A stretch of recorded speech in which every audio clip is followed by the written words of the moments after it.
Ron Paul with us today, and he's ambassador for Goldco and Coin IRA. Dr. Paul, welcome to the show. Harry, thank you. Nice to be with you. Hey, and like I told you pre-call, I've been an admirer of yours for many years, the only sensible, sane voice in the U.S. Congress, and courage, bravery. You stood up for what you believed in. You wouldn't compromise, and that's probably why you're not sitting in 1600 Pennsylvania Avenue today, Dr. Paul.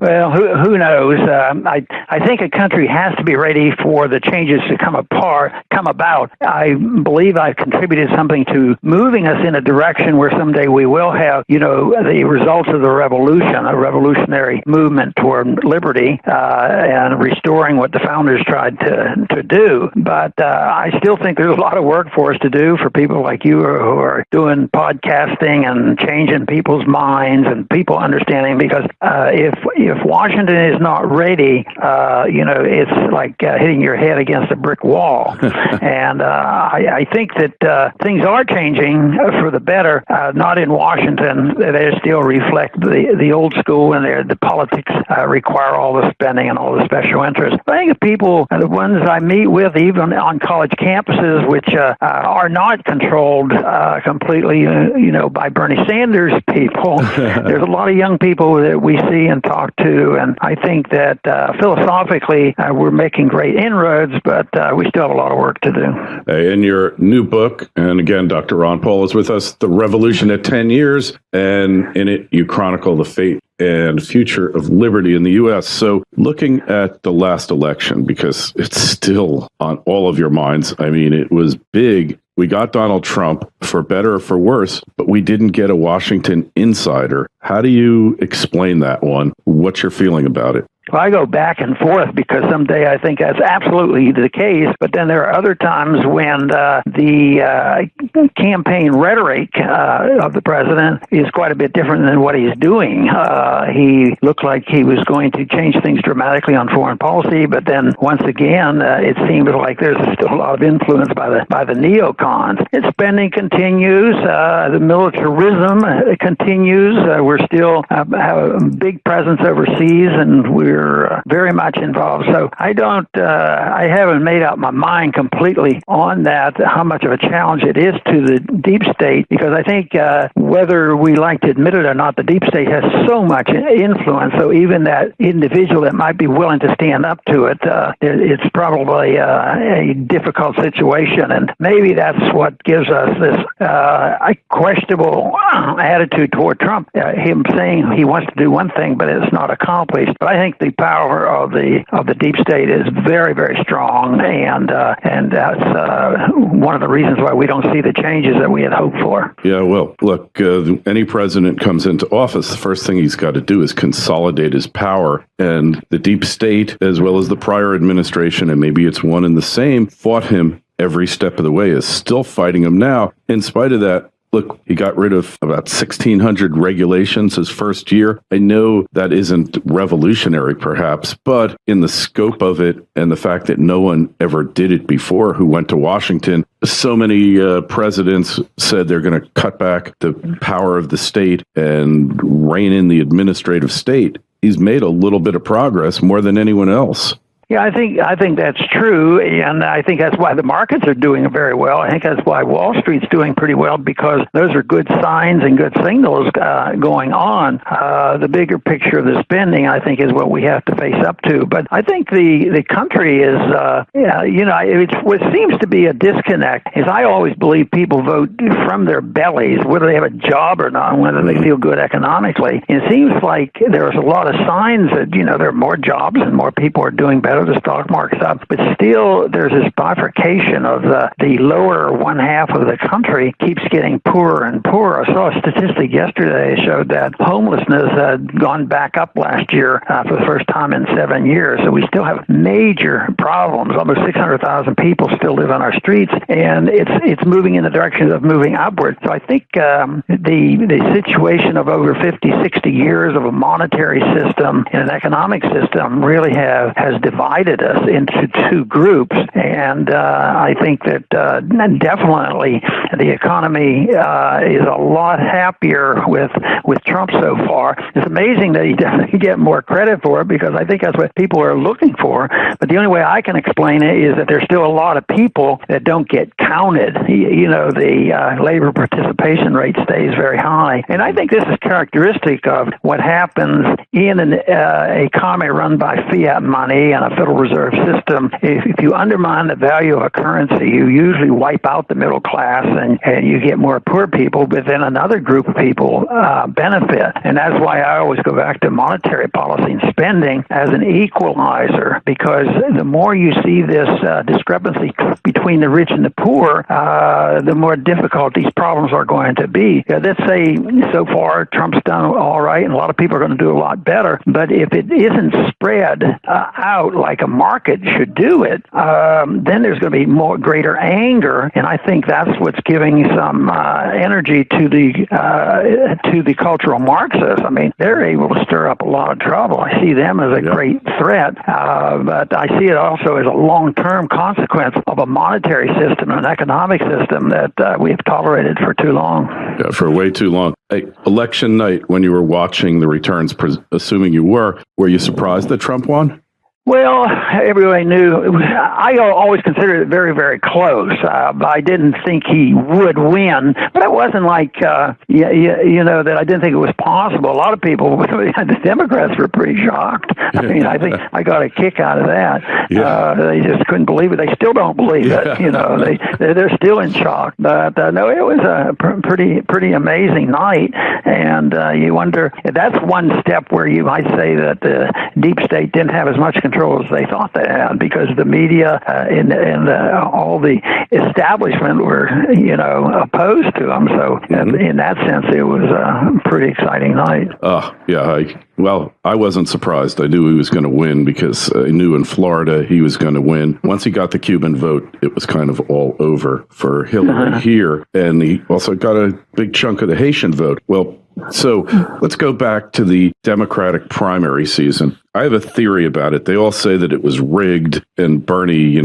it was taken away from him. I think Bernie joined the fray knowing that it was rigged, knowing that he didn't have a chance, and accepting that to get his message out or for personal profit, whatever the case may be. And then he found out after entering it what a weak candidate Hillary was, and that he actually had a chance, perhaps, but that he joined this thing. He was part of the rigging. He wasn't a hapless victim. Yeah, well, I think that's plausible. The one thing is the media, the people we have to listen to so much, talk about this tremendous dissension and split in the Republican Party, which is true. You have the Trump side of it, and then you have McConnell and the establishment Republican, and so it's almost like two parties. Just look at that race in Alabama. You could see the division, but that's all you hear is about the split in the Republican Party. But what about in the Democratic Party? You have the Bernie Sanders and the progressives, and they some of the progressives I work with, because they are civil libertarians and they have a more restrained foreign policy. But if you look at the division, if you take this, Bernie Sanders was not a true blue progressive, but let's say he represented the progressives and have this different element. That is exactly opposite of Hillary.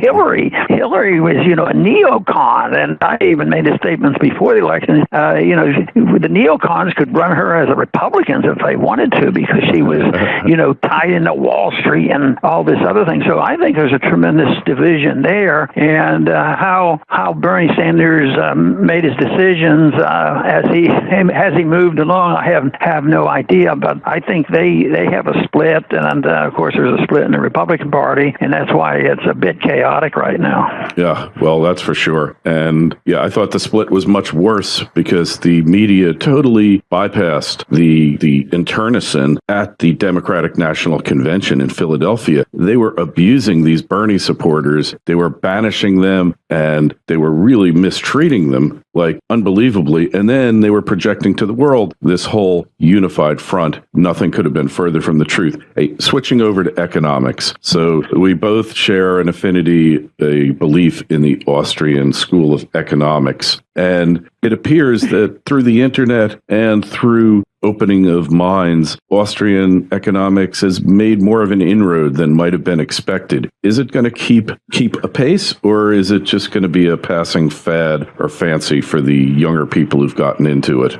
No, I think it's going to keep improving and in acceptance by more and more people. I think that's where I'm the most optimistic. I got involved in politics in the early 1970s, over the monetary issue and the breakdown of the Bretton Woods and the things that the Austrian school had predicted. And but when I first went to Congress in '76, nobody had the vaguest idea, even hardly the word libertarian. Didn't know. They couldn't quite figure out what my votes were all about and why I voted certain things on economic policy. But now I think it's advanced tremendously. Just think of the work of the Mises Institute and the other various groups. There's a lot of great groups out there.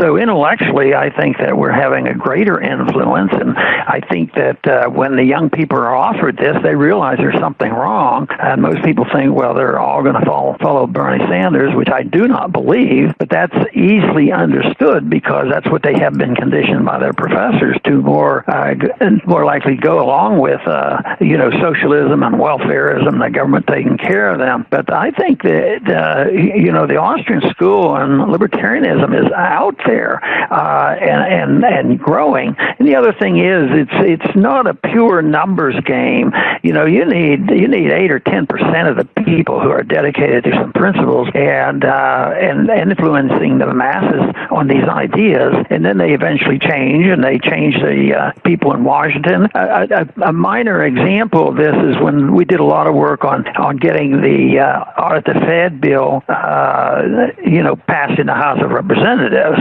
just to make the point we ought to look at the Fed. Well, that wasn't done by me giving speeches on the House floor or lobbying my fellow members. It was done by going to the grassroots and waking up the people, and they called their congressmen. So you can do it, and I think that's what's happening. But once again, it's an overwhelming task because by far and large, the large majority of people like welfareism and warfareism and the military-industrial complex, all these things. There's so many special interests, but it's going to come to an end because we're going broke and we won't be able to afford all that. And then they're going to have to look for something. So the big challenge will be, what are we going to replace this mess with? And hopefully it will be with sound money and Austrian type of economic policy and a different role for government. We have decided that the role of government is there for one precise purpose, and that is to protect our liberties and let the people alone, and let the rest of the world alone and not police the world. So it's not very complex, but when you're broke, sometimes you have to accept these things, and all empires come to an end. It's usually when they overextend overseas, and our empire is weakening, a lot of cracks, so we need to prepare for presenting the alternatives, and fortunately people like you understand Austrian economics and help promote exactly what that's all about and why freedom is so much better than government management and bureaucracy. You already mentioned the wonderful aspect of eliminating a lot of regulation. Well, there's a lot more we need to regulate too, and we need to investigate things like the Federal Reserve. Absolutely. So the empire is coming to an end. Is it going to go out with a whimper or a bang? No, it'll be a big one. It'll be gradual and steady and an erosion. I think it'll be very, very difficult, and there's going to be a lot of anger and a lot of problems. But sometimes empires end more calmly. The British Empire, didn't go overnight, even though after World War I and World War II, they lost control of the reserve currency of the world, and gradually their empire shrunk, and it wasn't militaristic. I think think it was wonderful the way the Soviet Empire ended. It went out pretty calmly. But I think there's going to be a lot of disruption and anger, and this one will be more significant because never has a country managed a fiat currency that became a worldwide currency and a reserve currency. So it's going to affect a lot of people, and then there's going to be a greater clamor for protectionism and for tariffs and all these things that will make things worse. And that is why the ideas of free markets have to be understood so people know why you're doing it. If they don't see some benefit, they're not going to accept it. But when a system is totally failing, then they're much more open. Well, maybe we better look at something else rather than just looking for another tyrant to take over. Hey, and that's a great point. The other thing is that most people in society don't understand the costs, the true costs, when you go anti-market, when you don't let the market work its equalizing force, its power for growth. The average person out there in America today really is clueless about how much the government really costs, not just in terms of taxes, deficits, but the opportunity cost of the current system, not allowing people to follow their dreams and really to be the best they can. I think that's a real failing on the part of the media, but perhaps upon the people who are proposing a better system than what we have, because until you really understand the costs of the present system, you don't really understand the damage that it's inflicting. And I think that's so true because that's the whole purpose of the monetary system. There's always a cost, but if you can delay it or hide it or shift it from one group to another, it can last longer. So inflation fits, satisfy the people who like big government because if they collected revenues to finance welfare and our militarism every single year, it would end quickly. We can't afford this. We have no money left. But if you can borrow the money because we're strong militarily and have a strong economy and a strong currency, and can go out and borrow and print a lot of money, then we can delay it, and then we can shift it from the wealthy to the cost will go to the middle class, and that, of course, is why the cost is going into the middle class whose prosperity is dwindling, and it is hidden, but it is the destruction of money, and it does it, and they do it on purpose. They can tax, but they can't get enough money. They can borrow, but there's a limit to that, pushes interest rates up. But then they have to resort to the debasement of currency, which is one of the most evil things a government can do to its people because it's legalized counterfeit and it's theft, and a lot of people who know how to get influence in government, and that's why lobbying is a pretty big business, huge, and everybody is involved, and because they're always trying to hide the real cost of government, and people think government is free because they come up with a problem and say, let government take care of it, and they never say, who's the government? Where's it coming from? Will this hurt me? Well, you can't prove to these people that it's going to hurt them tomorrow because someone will say, no, I just got something for free. I get free housing and free medical care and all this stuff, so they can't see this. When in a bankruptcy, they have to become more realistic, but it's hidden costs, I think, which is a big issue. Yeah, a lot of hidden costs and a lot of hidden damage that I guess will eventually come to the forefront. So as far as foreign policy goes, what should we be doing in the rest of the world? Should we just pull out all of our bases in all the foreign countries of the world, bring the soldiers back to here and call it a day? Do we have a role in foreign affairs? I will go ahead and answer, but I think I have to leave, after this because my time is running out. Not a problem. But no, I'm a strict non-interventionist. The founders advise that stay out of entangling affairs of other nations, internal affairs of other nations, be friends with all nations, trade with them. And I would say, even though even in our early history they didn't always follow those rules, I would say it's very, very attractive. We ought to mind our own business, and we ought to have a strong national defense. We ought to have a strong economy. We ought to set a high standard. I think there is something to be said that we should spread American exceptionalism, but not the way it's done. You can't spread exceptionalism with a gun and say you will have elections. Then we go in and rig their elections, and then we get into this big squabble about who's rigging or who's involved in our elections. But no, we we get involved in just about everything around the world because we are maintaining our power. And if anybody dare not suggest that they wouldn't want to use the dollar like Saddam Hussein and Gaddafi, what happens to them. And right now, of course, China's talking about the same thing. People, they don't like that. But I think what we should do is have a strong defense, but we should stay out of these entangling alliances. I like what Trump said about get out of these organizations. We don't need NATO, and we don't. But he's been involved now in trying to control NATO, and I just think we should come home, and that's what the Russians, the Soviets had to do. They went home, and there was there might have been 15 countries that they had control of, and they just lost control of that. It happened quickly. So not that East, but I just what in the world do we put bases and weapons in Eastern Europe? What if that was done to us in Mexico? Oh yeah. We would do it. What if we had the Chinese Navy in the Gulf of Mexico telling us what to do? But we go over there in the South China Sea and we want to do this. No matter, people get a little bit annoyed with that. So I'm a strong believer in non-intervention and a strong military defense of our country. Hey, and one quick last question, because I know you have to go, Dr. Paul. Cryptocurrencies, any opinion, positive, negative? Well, it's not money as far as I'm concerned. It doesn't fit the definition of money. The Austrian school teaches that money has to originate in the marketplace. And so far, throughout 6,000 years of history, it's always been something or a substitute for that thing, like a certificate. But the cryptocurrency doesn't fit that bill, and I don't think it will replace real money. But right now, there's a lot of people making a lot of money off cryptocurrencies, but I suspect that you'll see a sudden change in that attitude in the not-too-distant future. Well, Dr. Paul, thank you so much for coming on. The book, The Revolution at 10 Years, and it's your chronicles of the fate and future of liberty in the U.S.